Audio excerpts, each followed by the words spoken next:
I do have to give one team in particular their flowers, and it wasn't even necessarily what they did at the draft. It was how they've handled essentially this offseason up until this point. And I think even the most jaded of Knicks fans has to give Leon Rose and Rosas their flowers because they've done a masterclass in turning this team into a viable contender, right? You look at the moves that they've made this offseason, and the Villanova Knicks jokes aside here, going out and getting Bridges is no small feat, right? Perimeter defender, 3-and-D.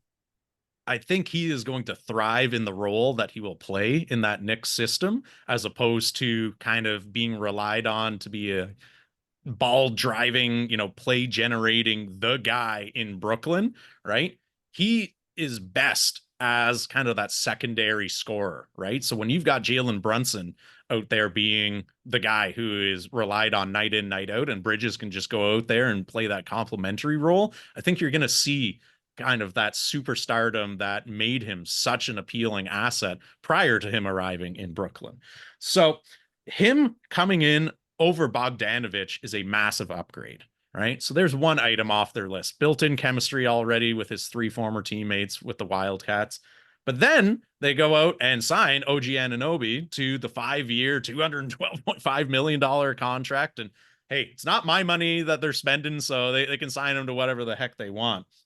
But that was obviously a massive priority for them to go out there and get that deal done. Because if you're just going to swap in Bridges, but then lose Anunoby, I don't know how much better off you are, right? So that was important to add to that core rather than ultimately just do that kind of one in, one out. But you've got one more piece out there that is still potential to walk away, right? In Isaiah Hartenstein. He was a massive, massive impact player, especially on the offensive glass at the center position for them during the playoffs last year. So they, with the selection of the one of the youngest players in the draft there in Pacome Dadziet, who's still just 18 years old, they've got some options with that, right? They can kind of use him as a stash player and keep him overseas and doesn't ultimately mess with their cap all that much and go play another season. And then we'll kind of roll you into the fold next year.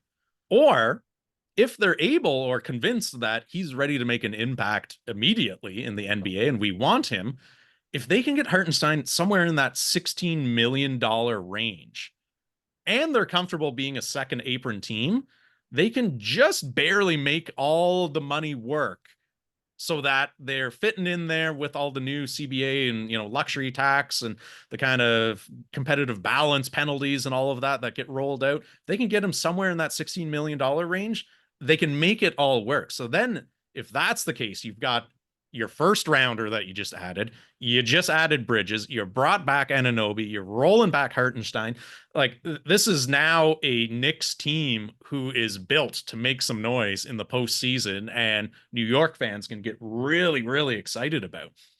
But the kind of cherry on top of everything that they ultimately ended up doing was then trading out of that 26th pick and recouping all of those second rounders for them. Because unlike first rounders who have guaranteed salary, once you're picking in the second round, you get a little bit more leeway in terms of what you can do to manipulate that cap situation there. So those non-guaranteed contracts, especially in a draft like this, where who knows, the best player in the whole draft might end up coming out of the second round when we look back on this 10 years from now.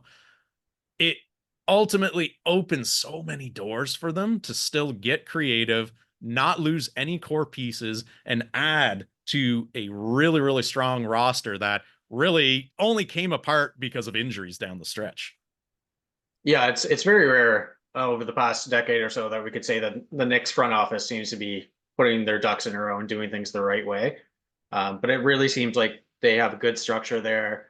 I was reading the same thing that you were just speaking of about how they can play with that first round pick and to be able to retain Hartenstein. I'd be curious to see if someone just throws too much money at them and Yeah. prices the Knicks out of them. That's always an option. But this team, they seem like team that wants to stay together, and the front office is listening to its players. Like Jalen Brunson's loved playing with Bridges, and that was his guy. And they're like, fine, we'll go and spend all these assets, and we'll go get him. And like that's just the right way to build a good team, and they're going to make some serious noise next year. Yeah.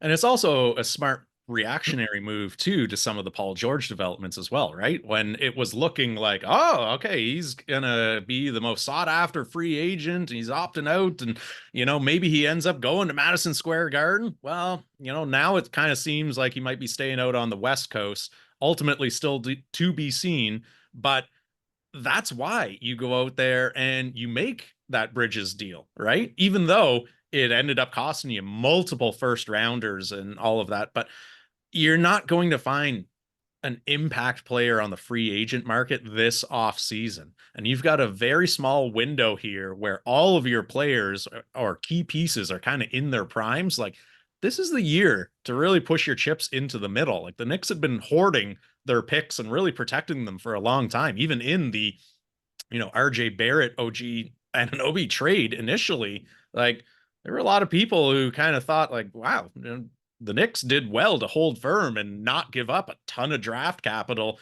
in addition to roster players here, like the old Knicks regimes would have done. They would have given them every single draft pick from now until 2031 back in the day. So they made out really, really well in that regard. And I think the only thing that's missing from the Knicks at this point is get a strength and conditioning coach in there who can somehow talk Thibodeau into not having all of his starters play 48 consecutive minutes every night and blowing out their entire bodies.